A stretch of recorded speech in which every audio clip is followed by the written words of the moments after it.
सुप्रभात प्रिय बच्चों। पिछले क्लास में शीर्षक बड़े घर की बेटी के अंतर्गत पाठगत बातों से आपको अवगत कराया था। आज पुनः पाठ को नियमित करते हुए पाठ के अन्य जो मूलभूत बातें हैं उन्हें आपको मौलिक रूप से समझाया जाएगा, बताया जाएगा। पिछले क्लास में हम लोगों ने देखा था कि जब शनिवार को चिकन सिंह आए तो उनके साथ गांव के भद्दे पुरुषों की जो पंचायत बैठी उसमें 10 बजे तक वार्तालाप हुई। आमोद प्रमोद के साथ, मनोरंजन के साथ, ज्ञान विज्ञान की बातें होती रही। अंत में पंचायत उड़ जाती है, खाने के लिए सभी जाते हैं। इसी बीच में एकांत पा करके लाल बिहारी ने अपने बड़े भाई चिकन सिंह को बताया कि भैया आप जरा भाभी को समझा दीजिए कि वह मुंह संभाल करके बातचीत क्या करें, नहीं तो एक दिन अनर्थ हो जाएगा। यह एक प्रकार की धमकी दी गई। बेनी माधव सिंह ने बेटे की ओर से साक्षी दी, हाँ बहु बेटियों का यह स्वभाव अच्छा नहीं कि मैं तो उनके मुंह लगे। स्वाभाविक है, बेनी माधव सिंह जो उनके पिता थे उन्होंने भी इस बात का समर्थन किया कि यह बिल्कुल अच्छी बात नहीं है कि बहु बेटी मर्दों के मुंह लगे। हम लोगों के समाज में संस्कार में इसका प्रकृति और प्रवृत्ति नहीं है। इसलिए उन्होंने भी लाल बिहारी का समर्थन किया और चिकन सिंह को समझाने के लिए कहा गया।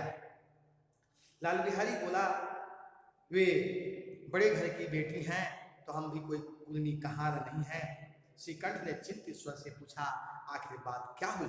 स्वाभाविक रूप से लाल बिहारी थोड़ी बात को और बढ़ाया। उन्होंने कहा कि वे कहती हैं कि मैं बड़े घर की बेटी हूँ तो हम लोग भी कोई कुलनी कहार निम्न जाति के लोग नहीं हैं। इन सारी बातों को सुनने के पश्चात श्रीकंठ सिंह ने पूछा कि आखिर बात क्या है, थोड़ा समझा करके हमें बताओ। लाल बिहारी ने कहा, कुछ भी नहीं, ये ही आपने आप उलझ पड़ी। मैके के सामने हम लोग कुछ समझते ही नहीं है। यह बात बिल्कुल सही नहीं है। लाल बिहारी थोड़ी बातों को बढ़ा चढ़ा करके बोलने का प्रयास किया। उन्होंने उसके मैके की संदर्भ की चर्चा करते हुए कहा कि अपने मैके के आगे हम लोग को तुच्छ समझती है, छोटा समझती है, हीन समझती है और इसे हम लोग बहुत दुखी और व्यथित हैं। श्रीकंठ खा पीकर आनंदी के पास गए। वह भरी बैठी थी, ये हजरत भी कुछ तीखे थे। आनंदी ने पूछा, चित्त प्रसन्न है? दोनों के बीच अंदर खाना खाने के जाने के पश्चात आनंदी उदास बैठी हुई थी। चिकन सिंह को कुछ बातें इधर से खुराक के रूप में मिली हुई थी, इससे वे थोड़ा तिल मिलाए हुए थे। और जब आनंदी ने उनसे पूछा कि आपका चित्त प्रसन्न है, आप आनंदित प्रसन्नचित्त हैं? चिकन सिंह बोले, बहुत प्रसन्न है, पर तुमने आजकल घर में यह क्या उपद्रव मचा रखा है? चिकन सिंह ने पूछा कि घर में जो उपद्रव है, धूम धड़ाका हो रहा है, इसके पीछे कारण क्या है? तुम क्यों ऐसा कर रही हो? आनंदी की त्योरी चढ़ गई, क्रोधित हो गई। झुंझलाहट के मारे बदन में ज्वाला सी भड़क उठी। बोली, जिसने तुमसे यह आग लगाई उसे पाऊं तो मुंह झुलस दूं। वास्तव में व्यथित भाव से पहले से ही बिना खाए पिए हुआ थी।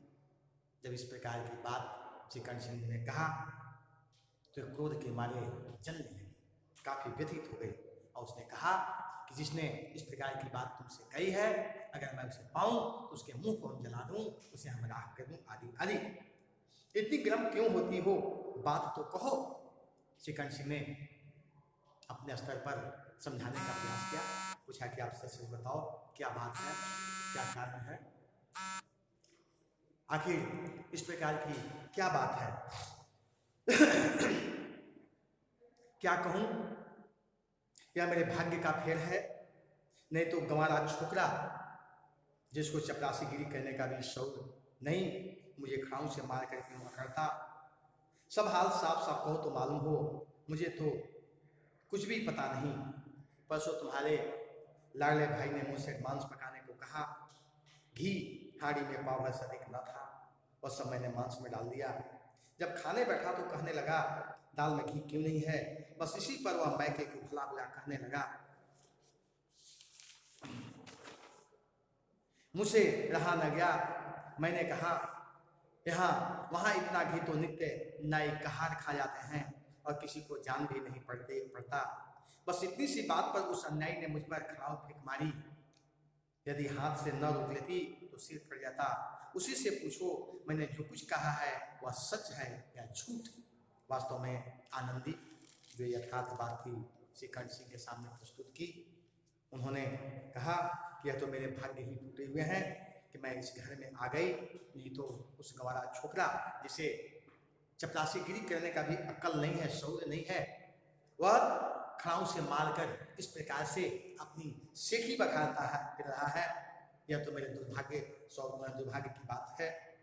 श्रीकंठ सिंह ने साफ साफ सारी बातों को बताने के लिए उसे कहा।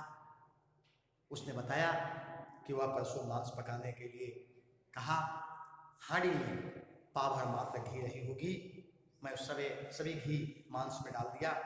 खाने जब वह बैठा तो दाल में घी नहीं दी। बस इसी पर वह भला बुरा हमें कहने लगा। मुझे भी अच्छा बिल्कुल नहीं लगा। मैंने सिर्फ इतना ही कहा कि इतना घी नित्य वहाँ नाई कहार खा जाते हैं, आप उस घी की तुम चर्चा कर रहे हो। मैंने उसको सही रूप में यहाँ पर लगाया है। इसी बात पर तू मैं हुई और उस अन्यायी ने खड़ाऊ चलाकर मुझे मारने का प्रयास किया। यदि मैं हाथ से नहीं रोकता तो मेरी सिर फट जाती। उसी से पूछो कि मैं जो कह रहा हूं यह सच है या झूठ। श्रीकंठ की आंखें लाल हो गई। बोले, यहां तक होगा उस छोकरे का साहस। आनंद स्त्री के स्वभावानुसार रोने लगी क्योंकि आंसू उनकी पलकों पर रहते हैं। श्रीकंठ धैर्यवान और शांत पुरुष थे। उन्हें कदाचित ही क्रोध आता था, पर स्त्रियों के आंसू पुरुषों की क्रोधान्य भड़काने में घी का काम देते हैं। रात भर करवट बदलते रहे, एक चिंता के कारण पलक तक नहीं झपकी। प्रातःकाल अपने बाप के पास जाकर बोले, दादा अब इस घर में मेरा निर्वाह नहीं होगा। सुखी पत्नी की बात को उन्होंने सुना और उस लाल बिहारी को अपशब्द कहते हुए उस छोकरे को इतनी साहस हो गई जो घर में इस प्रकार की बीज को बो रहा है। आनंदी भी स्त्री के स्वभाव के अनुकूल आंखों से आंसू बहाने लगी, वह रोने लगी। लेखक ने बताया है उनके पलकों पर आंसू हमेशा रहते हैं। श्रीकंठ सिंह शांत, गंभीर और धैर्यवान पुरुष थे। उन्हें क्रोध बहुत कम आता था, नहीं के बराबर। रात भर किसी तरह से उन्होंने समय काटा। इसके पश्चात वे सुबह जब हुई, प्रातः काल जब हुआ तो अपने पिता के पास गए और उन्होंने कहा कि दादा मेरा अब इस घर में निर्वाह नहीं होगा। इस तरह की विद्रोहपूर्ण बातें कहने पर श्रीकंठ सिंह ने कितनी बार ही अपने मित्रों को आड़े हाथों लिया था, परंतु दुर्भाग्यवश आज उन्हें स्वयं वही बातें अपने मुंह से कहनी पड़ी। दूसरों को उपदेश देना कितना सहज है।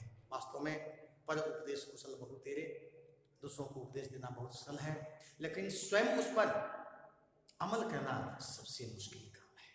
स्वाभाविक रूप से इस प्रकार की विद्रोहपूर्ण बातें गांव में अगर किसी घर परिवार में हुआ तो श्रीकंठ सिंह वहां जाते, समझाते बुझाते, उन्हें डांटते फटकारते, सब कुछ करते। लेकिन आज दुर्भाग्यवश स्थिति इतनी असामान्य हो गई है कि उस बात को स्वयं इनके मुंह से, अपने मुंह से उन्हें कहना पड़ रहा है। आज उन्हें चिंतन करने में ऐसा लग रहा है कि दूसरों को उपदेश देना तो सहज होता है, लेकिन उस उपदेश को स्वयं अमल करना सबसे मुश्किल काम होता है। स्वाभाविक है, कहना सबसे आसान है, करना उतना ही जटिल और मुश्किल है। उन्होंने इस बात को समझा। यह बात तब समझ में आई जब आज स्वयं व्यथित है, पीड़ित है और इस भाव को ढोने में असमर्थ है। स्वाभाविक रूप से बेनी माधव सिंह घबरा उठे और बोले, क्यों? बेनी माधव सिंह भी काफी इस प्रकार की चर्चा सुनने के पश्चात उन्हें लगा कि अब क्या किया जाए। वे काफी व्यथित भाव से पूछे कि आखिर क्या कारण है कि तुम इस प्रकार की बात को कह रहे हो, इसका कारण बताओ।